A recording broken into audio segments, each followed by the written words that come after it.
RI terkait dengan tentu saja dalam kondisi COVID sekarang ini tentang pemerintah daerah. Masukan, analisis, kajian yang saya pikir bisa membantu kita dalam meneropong permasalahan yang ada di lapangan.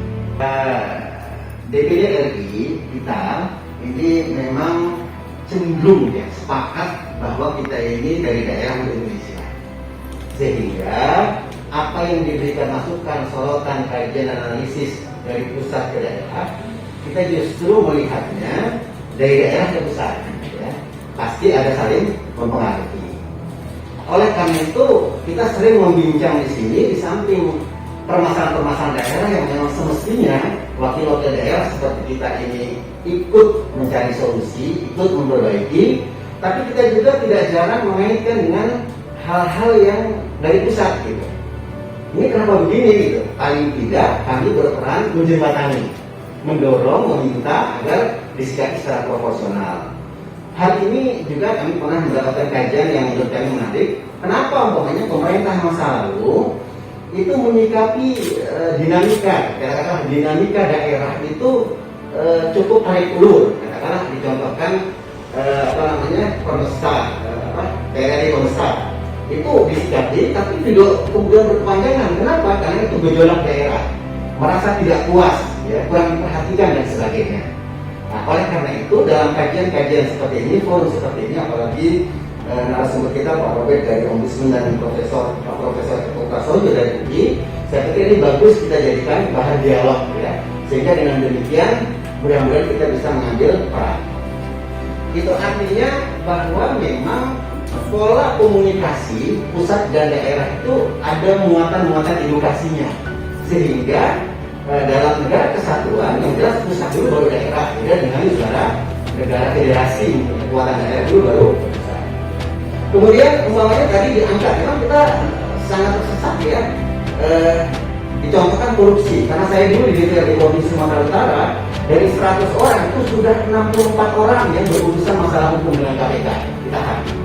Tentu kita menyesali itu, ya. Begitu juga yang lain-lain. Tetapi kita juga akhirnya melihat kenapa begini. Lalu banyak yang mengkritisi juga umpamanya undang-undang KPK yang baru. Ini menjadikan KPK tidak segaran dulu umpamanya dan sebagainya. Apalagi kasus di Tanjung Balai, salah seorang komisioner KPK justru menjadi semacam calon untuk menyelesaikan masalah korupsi, yang itu menjadi heboh dan sorotan banyak pihak. Itu artinya maksud saya bahwa ini saling, permasalahan di daerah itu ada kaitan dengan kebijakan pusat. Kalau kesannya bahwa daerah yang dipersalahkan, kita sebagai tentu akhirnya mencoba untuk melihatnya dari beragam sisi. Salah satu contoh lain yang paling masih hangat nih, Pilkada mestinya tahun 2022 ada, 2023 ada, tapi diundur ke 2024, maka akan banyak PLT yang itu oleh pusat. Artinya mana kebijakan daerah itu gitu. Ini dampaknya tidak sederhana, jangan dianggap ya terserah kami, jangan begitu. Walaupun ini keputusan memang antara pemerintah dengan DPR, DPD-nya itu Pak, ya, nggak diajak bicara. Kalau kita pengennya normal, sehingga dengan normal itu kita akan lebih mudah melakukan perbaikan-perbaikan. Contoh yang paling juga kita rasakan adalah terkait dengan COVID yang kita rasakan sampai sekarang. Umpamanya kita punya Undang-Undang Nomor 6 Tahun 2018 tentang karantinaan kesehatan. Di sana diatur dengan jelas tanggung jawab pemerintah pusat dan daerah. Tapi kemudian, saya sedikit keras, kemudian yang kita lakukan adalah PPKM dan lain-lain. Yang itu dasarnya adalah instruksi Menteri Dalam Negeri yang mengerahkan sekian banyak sumber daya, anggaran dan sebagainya. Ini bagaimana gitu? Sebagai pakar Pak Eko Prasojo dan juga profesional seperti Pak Robert di Ombudsman, tentu ini juga perlu kita kritisi gitu. Kenapa daerah seperti ini? Karena ternyata ambigunya dari pusat. Ada undang-undang kekarantinaan kesehatan yang jelas tanggung jawabnya. Ada di sana diatur hubungan pusat dan daerah, di mana tanggung jawab masing-masing. Tapi kita buat instruksi Menteri Dalam Negeri yang 3 kali atau 4 kali berubah-ubah itu dari PPKM ini itu dan sebagainya, yang tidak ada di undang-undang, tapi kita kemudian diam, seolah-olah diam. Saya merasa kalau meributkan ini nanti masyarakat kritik kita.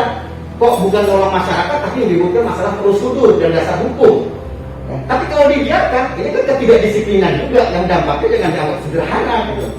Kata orang kalau guru kencing berdiri, murid kencing berlari.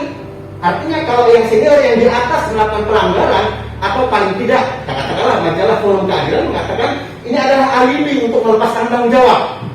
Nah kalau kita tidak bertanggung jawab, orang tua tidak bertanggung jawab, guru tidak bertanggung jawab, jangan salahkan anak dan murid bermasalah panjang. Nah kira-kira begitu ya. Nah jadi kemudian banyak hal-hal lain, umpamanya kita juga dialog dengan DPRD Kabupaten Kota tentang refocusing yang dibolehkan cukup dengan peraturan kepala daerah. Akhirnya galau mereka juga karena DPRD tidak dilibatkan ya, dan sebagainya. Walaupun kita waktu itu mendorong dibuatlah bisa juga perda dan sebagainya. Jadi saya pikir ini masalah otonomi daerah satu hal yang menjadi concern kita. Betul bahwa persoalan terkait dengan politik dan sebagainya. Tapi tadi disebutkan juga menarik bantuan partai politik. Tapi DPD nggak dapat Pak. Ini juga perlu kita urus. Representasi daerah kan kita 4 orang satu provinsi. Kayaknya perlu juga lah bagaimana kita membina daerah tadi gitu. Nah ini juga hal-hal yang saya pikir perlu kita kaji. Mudah-mudahan kita semua mendapatkan pelajaran yang sangat berharga dari pandemi COVID ini untuk menata bersama negeri yang kita cintai ini. Demikian, terima kasih. Mohon maaf. Assalamualaikum warahmatullahi wabarakatuh.